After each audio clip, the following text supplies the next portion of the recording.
السلام علیکم، میرا نام ہے محمد بلال اور آپ دیکھ رہے ہیں ڈیلی سیالکوٹ بلاگ۔ سب سے پہلے شامل کرتے ہیں سیالکوٹ سے بیورو چیف عبدالرحیم کی رپورٹ۔ سیالکوٹ پولیس نے معاشرے کے ناسور منشیات فروشوں کے خلاف بھرپور کریک ڈاؤن شروع کر رکھا ہے۔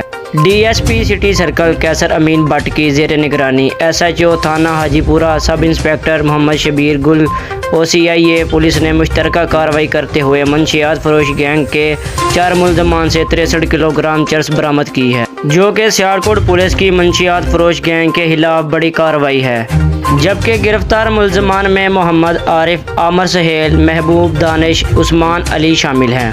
یہ ملزمان پشاور سے گجرانوالہ، لاہور، فیصل آباد، سرگودا اور جہلم میں سپلائی کرتے تھے۔ سیالکوٹ پولیس نے ہیومن انٹیلیجنس نیٹ ورک کے ذریعے ملزمان کو کامیابی آپریشن کے بعد منشیات کی بڑی کھیپ کے ساتھ گرفتار کیا۔